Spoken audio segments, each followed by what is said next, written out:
Are you one of those people that when you get an amazing plate of food, go back for seconds even though you know you shouldn't? I definitely am. And after that second plate, I pay for it. This is how the rich and wealthy are about wealth, except they don't experience the last part. A popular YouTuber that I watched recently said the following. The reason is super simple. I would much rather you keep your money. Use it for yourself or use it for things you deem important, whether it's charitable causes or what have you. But just stop forking it over to me.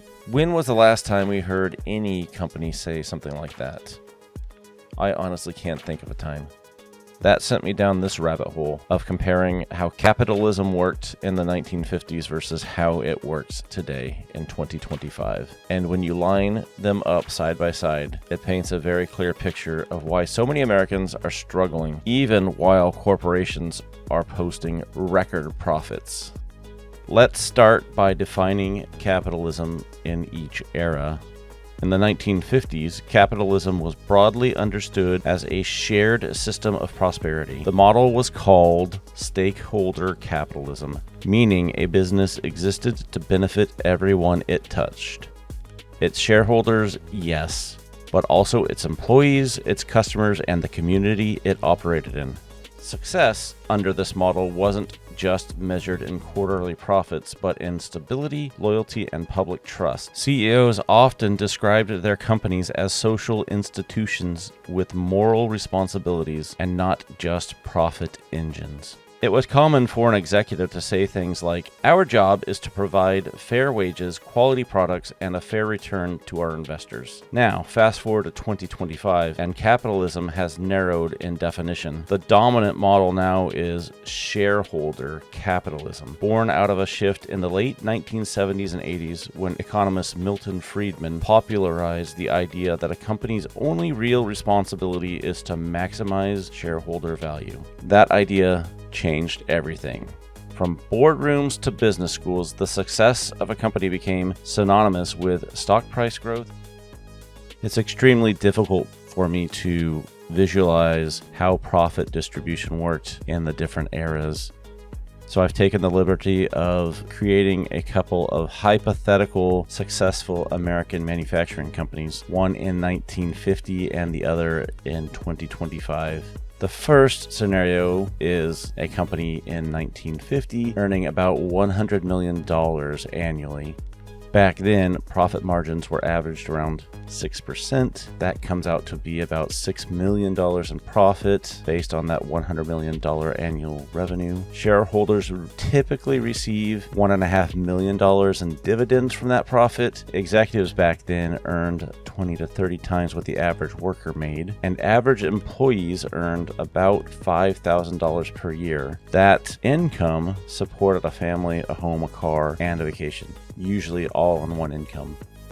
The company would then reinvest about half of its profits into research, expansion, and wages. Also, you have to take into account taxes. The corporate tax rate in the 1950s was much higher than it is now, at about 50%.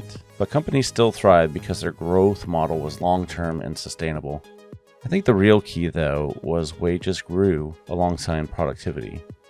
When the company was doing better, everyone was doing better. The success of a company felt shared because it was.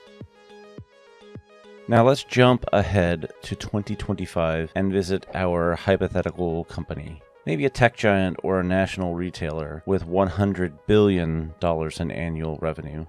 Profit margins are now around 10%, meaning $10 billion in profit. Shareholders often collect $6 to $8 billion of that through dividends and stock buybacks. Executives now earn 300 to 400 times what the average worker makes, and the average worker might earn between $40,000 and $60,000 a year, often needing 2 incomes per household just to stay afloat. Corporate taxes are far lower than in 1950, around 21%, often less due to loopholes. And reinvestment focuses more on automation and shareholder value than on wages. So even though companies are bigger, richer, and more efficient than ever before, the benefits aren't reaching most workers or communities. The wealth now moves upward and stays there. So how did we get from shared prosperity to shareholder priority? In my opinion, several things happened between 1950 and today that helped influence this. 1. Globalization. Jobs moved overseas, wages stagnated, and worker bargaining power collapsed. 2. Financialization.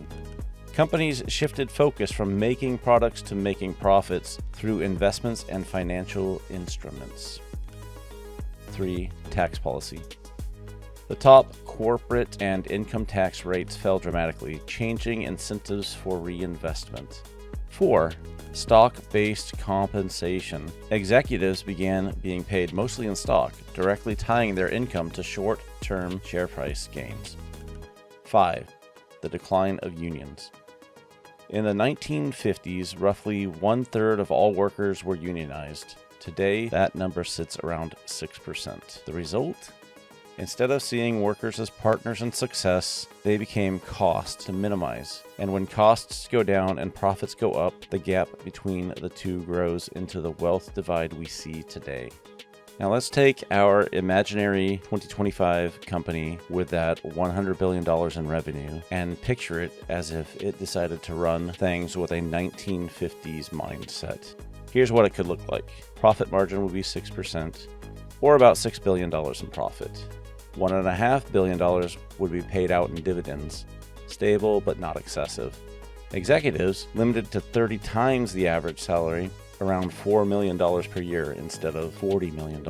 The average employee pay raises to $120,000 annually, reflecting both productivity gains and cost of living increases. We then shift $2 billion of that profit into R&D, infrastructure, and employee benefits, while $1 billion gets earmarked for customer givebacks, reduced prices, loyalty rewards, or even rebates when profit goals are exceeded. This company would still make billions. It would still be competitive, but now its success would ripple outward instead of pooling at the top. That's the capitalism that built the middle class, and the capitalism that could, in theory, save it again.